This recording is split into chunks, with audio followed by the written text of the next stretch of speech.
ठेंगणे आणि हात पसरे जिने भिक त्याची. म्हणजे संत काय म्हणतात इथं, जे कोणी हात पसरून मागतो त्याचा जिण्याचा कसा आहे, आम्हाला भिक्कार आहे. एक तर आम्ही कोणाला काही मागत नाही आणि जे मागतंय त्याचा आम्हाला कसा वाटतो, भिक्कार वाटतो. महाराज प्रत्येकाचा स्वभाव असतो, प्रत्येकाचा स्वभाव हा वेगवेगळा असतो.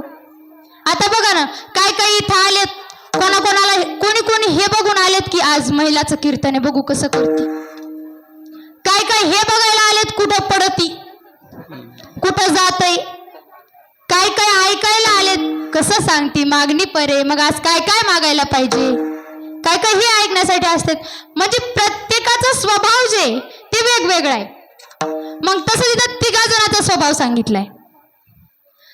जीवाचा स्वभाव, संतांचा स्वभाव आणि देवाचा स्वभाव. आता जीवाचा स्वभाव काय, नेहमी मागत राहणं. आपले हात नेहमी कशासाठी असते तर आपण आपल्याला देवावर हात त्याच्यासाठी दिलेत असं आपण समजतो, मागण्यासाठीच. कारण जीव हा कुठं बी जाऊ द्या काय ना काहीतरी मागतच राहतो. संतांचे स्वभाव काय की कधीच कोणाकडं न मागणे. आणि देवाचा स्वभाव काय, जे माझ्याकडे काहीच मागत नाही त्याला आग्रह करून देणे, हा देवाचा स्वभाव आहे. तुकोबराय पंढरीशी पांडुरंग परमात्म्याच्या नेहमी भेटीला जायचे. जेव्हा जेव्हा तुकाराम महाराज भेटीला जायचे तेव्हा तेव्हा बघायचे तर पांडुरंगाची मान ही नेहमी खाली असायची. कारण खाली का असायची, संत हे सावकार आहेत आणि देव हा कर्जदार आहे. कशाचं कर्ज आहे देवावर. तुकाराम महाराजांनी कितीतरी वाऱ्या केल्या, कितीतरी नामस्मरण केलं, कितीतरी वर्ष भक्ती केली, पण त्याच्या बदल्यात कधीच काय मागितलं नाही. याचं कर्ज देवावर होतं. मग एक दिवस तुकाराम महाराज देवाच्या भेटीला गेले.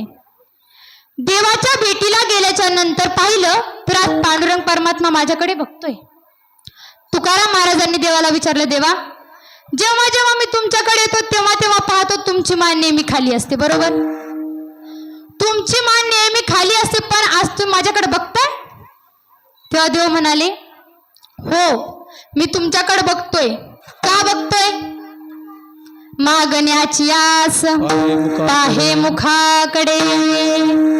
तुकाराम महाराज तुम्ही मला काहीतरी मागा. तुकाराम महाराज म्हणले, देवा मला काहीच नकोय. काही मागणे ते आम्हा